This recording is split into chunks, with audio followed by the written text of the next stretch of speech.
কষ্ট করেছেন এবং আমরা ভিতর থেকে শুনেছি আপনাদের সাথে বোধহয় একটু মিসবিহেভ করেছে। যারা এটা করেছেন আমরা এটা অবশ্যই নিন্দা জানাচ্ছি। তো আমাদের সাথে যে ঘটনাগুলো হয়েছে আপনারা হয়তো অনেকেই জানেন।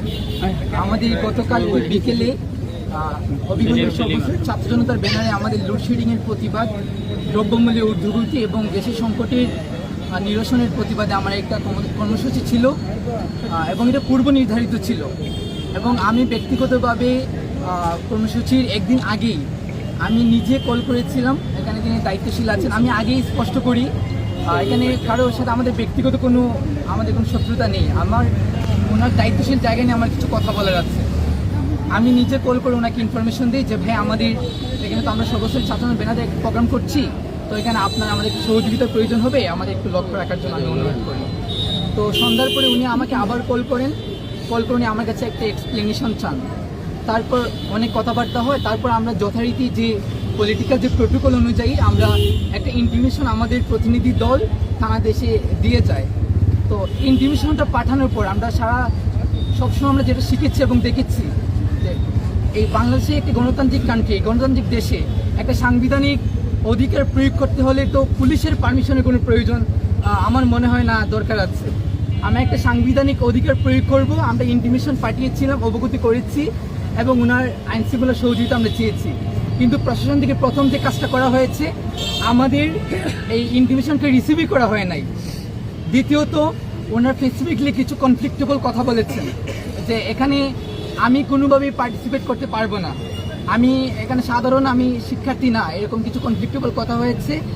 এবং আরও সবচেয়ে জঘন্য যে ব্যাপারগুলো হয়েছে, আমাদের যে প্রতিনিধি দলটা ছিল যারা ইনফরমেশন নিয়ে এসেছিল, 3 জনের একটা দল ছিল, তাদের প্রত্যেকের বাড়ি বাড়ি আগের রাতে প্রশাসন পাঠিয়ে হুমকি ধমকি দেওয়া হয়েছে। আমাকে বিভিন্নভাবে প্রশাসনিকভাবে হুমকি ধমকি দেওয়া হয়েছে, বলা হয়েছে আমাকে পিক আপ করা হবে আমি যদি এখানে আসি। তো আমাদের পূর্ব নির্ধারিত প্রোগ্রাম ছিল।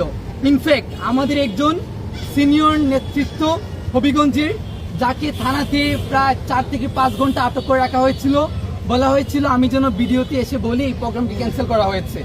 আজকে আমি ক্লিয়ার একটা কথা জানতে চাই আপনাদের মাধ্যমে, এই গণতান্ত্রিক বাংলাদেশ কি পুলিশ রাষ্ট্র হয়ে গেছে নাকি যে পুলিশের কাছ থেকে পারমিশন নিয়ে আমার সাংবিধানিক অধিকার প্রয়োগ করতে হবে?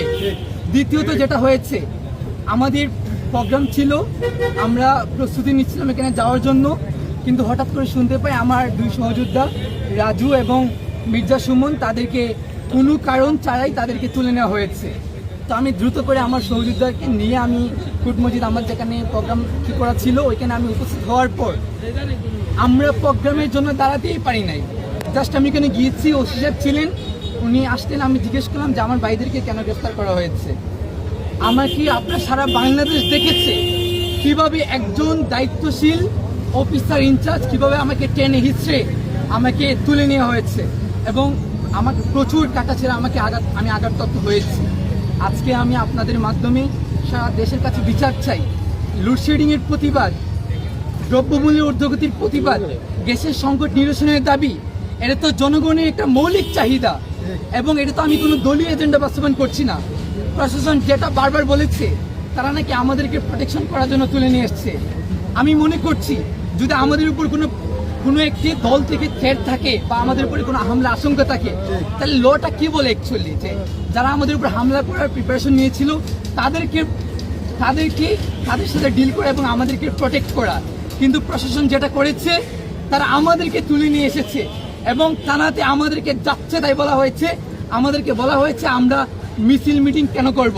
তো আজকে আমার এখান থেকে একটা ডেমোক্রেটিক কান্ট্রি একজন সিটিজেন হিসেবে আমার কোয়েশ্চন যে একটি আমার সংবিধানের 37 অনুচ্ছেদ অনুযায়ী একটি সাংবিধানিক অধিকার প্রয়োগ করতে হলে যদি এই নতুন বাংলাদেশে এই হাসিনার স্টাইলে আমাদেরকে তুলে নিয়ে আসা হয়, এর চেয়ে জঘন্য আর কিছু হতে পারে না। আপনারা যারা কষ্ট করেছেন, আমার অনেক সহযোদ্ধা ভাই এসেছেন, সকলকে ধন্যবাদ জানিয়ে এরকম দৃষ্টান্ত যেন আর না হয় সে আশা। একটা প্রশ্ন, এখন আপনাদেরকে যে 22 ঘন্টা পরে ছেড়ে দেওয়া হলো, কিভাবে কি কারণে ছেড়ে দেওয়া হলো? আচ্ছা, এখানে তো আমাদের কালকে থেকে আমাদের পরিবারকে এনে বিভিন্নভাবে তাদেরকে প্রেশার করা হয়েছে, বিভিন্নভাবে ইনফ্লুয়েন্স করা হয়েছে। তো পরিবারের তো নিজেদের সন্তানের প্রতি একটা দুর্বলতা ইউজুয়ালি থাকে, ওই জায়গা থেকে কথা বলেছি। কিন্তু আমার আরেকটা কোয়েশ্চেন বাকি আছে যে কোনো ধরনের মামলা ছাড়া, কোনো ধরনের ওয়ারেন্ট ছাড়া কোন ল অনুযায়ী উনি আমাদেরকে 24 ঘন্টা এই থানাতে আটক করে রেখেছে। 24 ঘন্টা, প্রায় 24 ঘন্টা হয়ে গেছে। উনি কোন ল অনুযায়ী আমাদেরকে আটক করে রেখেছিলেন তা আজকে আমরা আপনাদের মাধ্যমে জানতে চাই। আচ্ছা, এখন আপনারা কিভাবে কিভাবে চাললেন? বের হয়েছেন নাকি? হ্যাঁ, এটা তো ওনাদের নাকি এটা